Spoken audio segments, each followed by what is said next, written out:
What's up, everybody? Dr. Alex here from PracticeDomination.com, and welcome to an article commentary. Today we're going to be looking at my latest article, Sneaky Tricks That Win Arguments and How to Defend Against Them.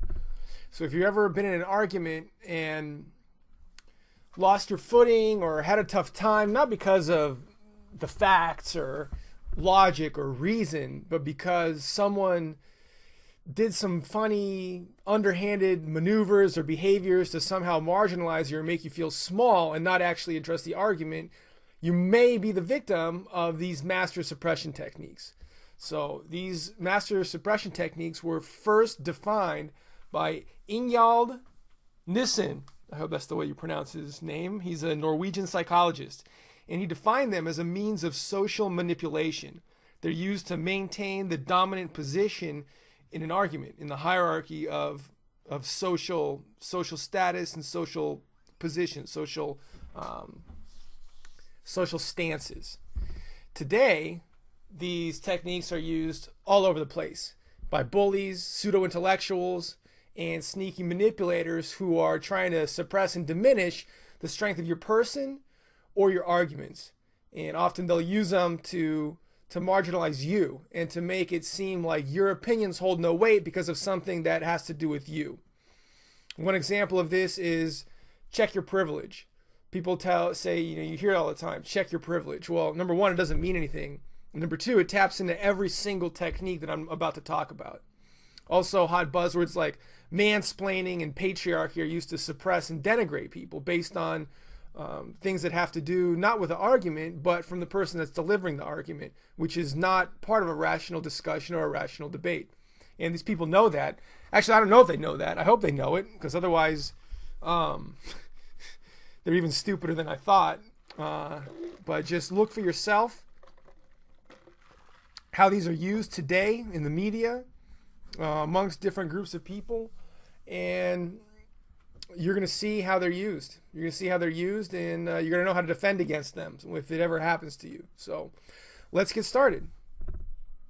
The first technique is invisibilizing, and it's essentially suppressing your argument by not giving you a platform, or by removing your platform. And this might be done, say, in a workplace environment where someone is getting up to talk or present, and then other people who are listening start shuffling papers, start looking at their cell phones, start typing on their computer, start talking amongst themselves, making noise. It happens in the classroom a lot. You've probably seen it. The teacher's trying to do something. Probably they're boring. They haven't been able to capture the attention of the students.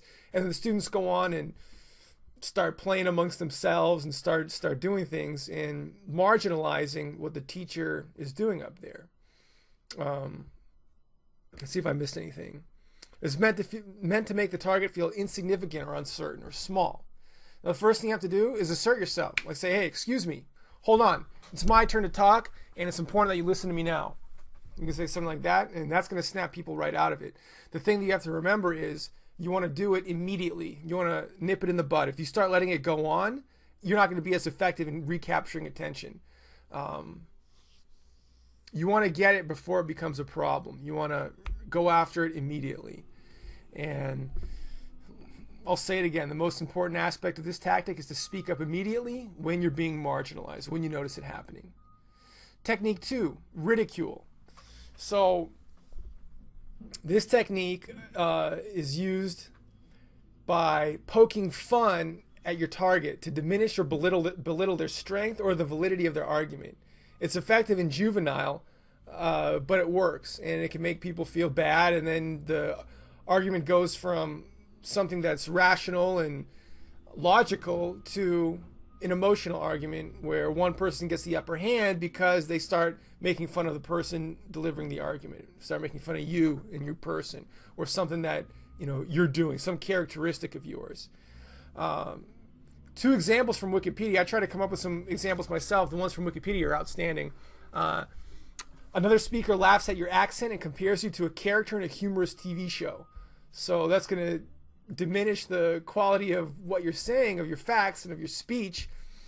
And it's going to put the spotlight on something that's insignificant. And then, since they're comparing you to some kind of funny character, people are going to think about that, and the strength of your argument is going to go down. And another thing, when you make an accusation of wrongdoing against someone, you're being told that you look cute when you're angry. So if someone tries to say something and you fluster them and they come back with something, you can marginalize them even further. Oh, aren't you cute? Look how angry you are. And that'll really piss them off. So if you never notice this happening to you, you want to call them out. You want to turn the tables by calling them out or shaming them, ridiculing the ridiculer. And you can do it simply and calmly by questioning the offender of what they mean by their statement, or have them clarify and explain themselves. So you gotta catch it immediately, and don't fall into the trap. Don't start defending yourself. Don't go on the defensive. Go back on the offensive. Make them kind of hold them up. Stop right there. They're gonna have to back up on their heels, which is a good place for you to be in. If you back them up off their, if you back them up a bit, they're off balance. And what do you mean by that? How does that relate to what we're talking about? Okay, the issue is not TV character, it's the argument that we're talking about, and most specifically that these points that I have nullify your argument. So why don't you respond to that instead of playing games with me? So that's gonna that's gonna end whatever they're trying to do real quick. And let's see if I got everything. Yeah, you can use the statement. That's not the issue. The real issue is what we were talking about before, which is X and Y, which is your statement. And you can point out that their argument is juvenile and that they should act like an adult, not a child, and that's pretty good. It'll work on most people. Some people simply will just use some other kind of juvenile tactic, but you shouldn't be arguing with these people anyway. Don't argue with fools because they scorn the wisdom of your words. I forgot who said that, but it's true. Third technique, withholding information. So withholding information includes not sharing all the pertinent info with someone that they might need in order to make a decision or to do some action that they're responsible for. So it's basically keeping someone out of the loop.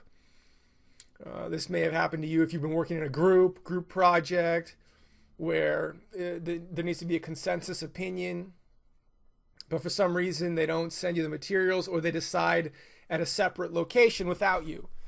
Like instead of having the decision made at the meeting, they go out for drinks, you got other stuff to do, the decision is made when they're at the bar and you're out of the loop. Some things you can do to combat that is you can say something like, well, it's nice that you were able to think it out.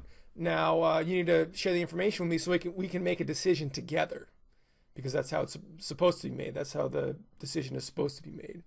The counter is called cards on the table, and you got to assert yourself calmly and confidently, immediately. You got to stand up for yourself and say I'm part of the decision making process, and I need to see all the cards before I can make a decision. And you can mention that it's nice that your colleagues discuss the matter, but they should now tell you so we can all make a decision together, because it is a group decision. And you just have to call them out. You got to be firm. You got to be confident and cool, calm, and collected, and encourage them to share the information with you. If it happens once, it might just be poor communication or a poor system of information sharing. Mistakes do happen.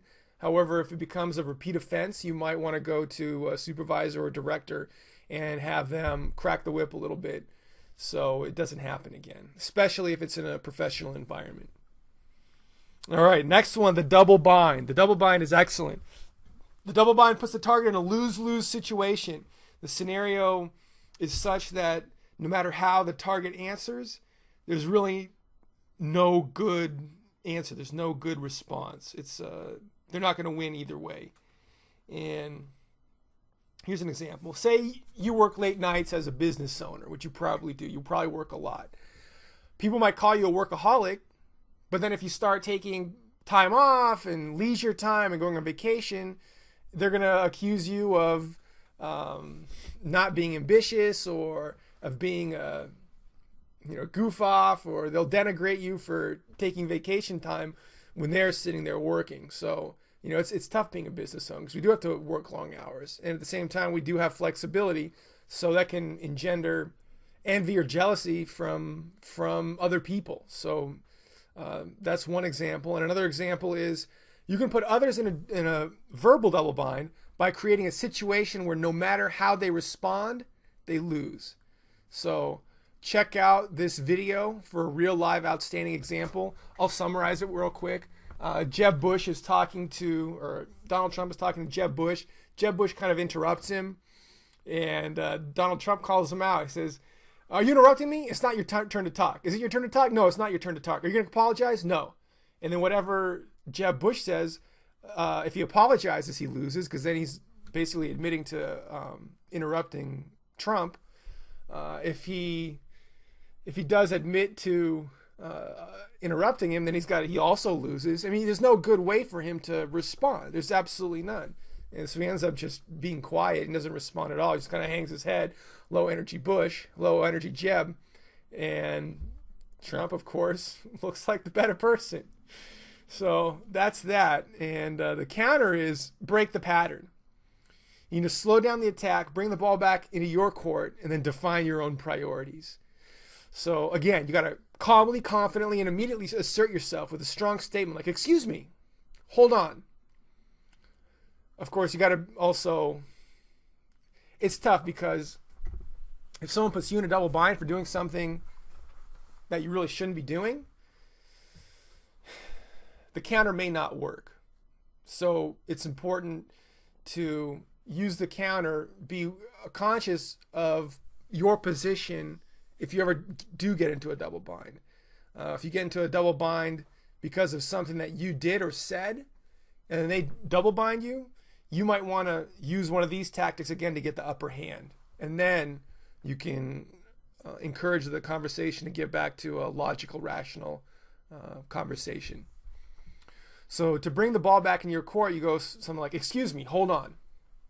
And then you can choose to throw in an agreement statement plus adversative junction, but yet, however, depending on how you want to frame the agreement statement, but will more or less disregard the agreement statement and focus on your statement, whatever you're saying. If you use yet or however, it maintains the agreement statement as true. It maintains it. It doesn't negate it, essentially. I can get into adversative conjunctions later. It's an important part of speech that you should know about. So I'll probably do a video on that later.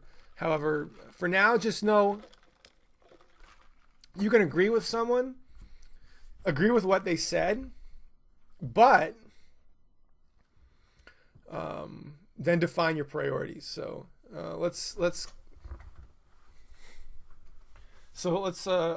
make an example of this.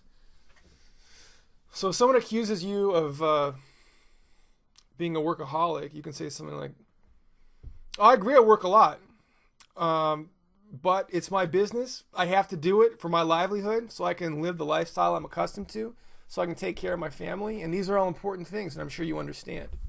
So that's going to pretty much stop their argument, because they will understand. You bring it back to things that are valuable for everybody, taking care of your family, living the life that you want, and they're going to have to agree. So see my work on frame control to learn about this. I'll talk briefly about frame control. I have to link the article still. Whoever has the more powerful frame wins. Your frame is your foundation, like I've mentioned. It's your base, your beliefs, your values, what you hold to be true. And whoever has the more powerful frame wins. Have a strong frame. Have strongly defined values, goals, positions, stances of yours, and make sure that they're well backed up with information and good information and good facts and good reasons. And then when you meet someone, your frame will be stronger than theirs, because most people don't think about things in these types of ways. They don't think and think to themselves, what exactly do they believe in? What concretely do they believe in? And then work from that position, from that foundation. So if you do create a strong frame, a strong outlook on how you see things, people are going to be, number one, they'll be more attracted to you. They're going to be more respectful of you. And you'll be able to flip their opinions through the different persuasion techniques that I explain in my book and on this website. So that's a little bit about frame control. As far as frame control, when someone comes into your office, your frame's got to be rock solid. You need to be able to persuade them of your frame and have them accept your frame, and you take their frame over. So whatever they might think about chiropractic beforehand or health beforehand, you flip that around to what you know to be true. And in that respect, frame control is important, and whoever has the more powerful frame wins. All right, to heap blame and put to shame. This is effectively victim blaming, which is a really terrible thing, especially if someone is truly the victim of some horrific violent crime. However, in the context of this article, I'm not discussing stuff like, if you're really the victim of a violent crime, because nobody should victim shame you for that. Even telling someone, you shouldn't have been walking outside at night in the dark. Well, yeah, you got to be smart, but at the same time, if you were doing something that's normal and you're attacked by someone, there's no way to spin that as being your fault, really. It's probably not too smart to go with absolutes, but if someone does attack you or mugs you, it's a tragic circumstance. So with that being said, heap blame and put to shame, victim shaming that I'm talking about, say someone loses a nice watch or leaves something in a hotel room. That's what I'm talking about in this instance. Say someone gets taken advantage of in a transaction, or gets ripped off, buys a bad car, whatever, something that's not life-threatening, that's not permanently altering your psyche or your physical health. That's what we're talking about. Okay. So say someone loses something. Someone might say something like, oh, the reason you lost it is because you're an idiot. You shouldn't have left it there. It's your fault you lost it because you're dumb. Or if a woman is being tired of being oogled by men, the reason men stare at you is because you dress in tight, revealing clothing. Which, it may be true. It may not be true. But if you want to counter it, it's called intellectualization is the counter. Countering it is tricky because there might be truth to the accusation, which is the point. However, you still might feel hurt or slighted by it. And it's important to be critical of the motivations of the person that's victim shaming you. They might be projecting their own fears, their own anxieties, their own worries on you. And that's not really fair. It's not great to go on the defensive because, that's never a good position to be in. And if you call them out, it may not be the best tactic because they can just deny your accusation. So for most situations, it's best to be the bigger person, which sometimes hurts a little bit. It stings. But if you did leave something in a hotel room, you'll probably be more conscious of something like that in the future. I've left stuff in hotel rooms, and you stay in enough hotel rooms and it's going to happen. But you can make a checklist. You can do things that ensure you have the best chance of remembering everything. And so if someone shames you for it, you say, hey, you learn from your mistakes, and I'm going to do my best to make sure that doesn't happen. What are they going to have as far as ammunition against that? If you get defensive, they can continue going against you. If you turn against them and accuse them of, projecting their fears or doing something, then they can just deny it and then use some other tactic or, talk smack to you. But the best way to end this type of technique, accept it, and move on. If you respond to victim blaming or shaming by redefining the situation as a learning experience, you'll come off as the bigger person and probably earn respect from the blamer. Plus, taking ownership of the situation diffuses their attack, like I talked about. If you are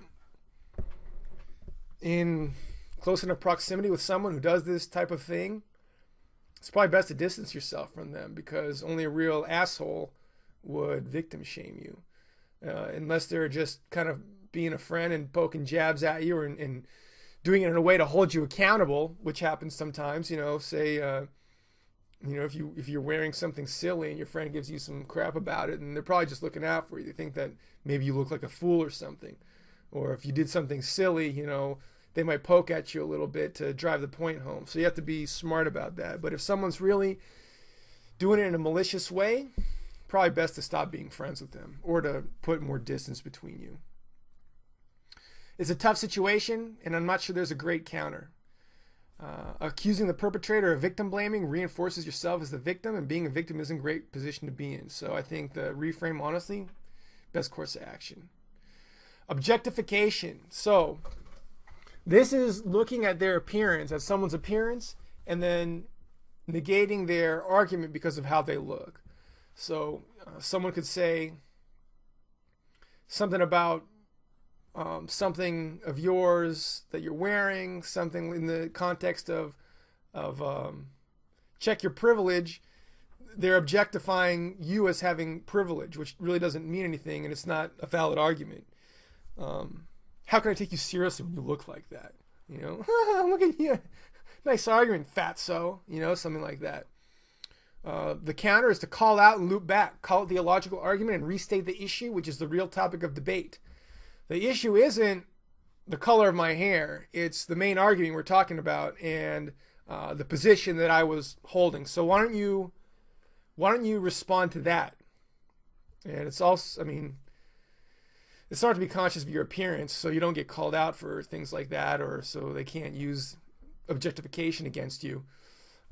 However, there are other things that they can call out as far as objectification goes that you have no control over. So for those, use the call out loop back.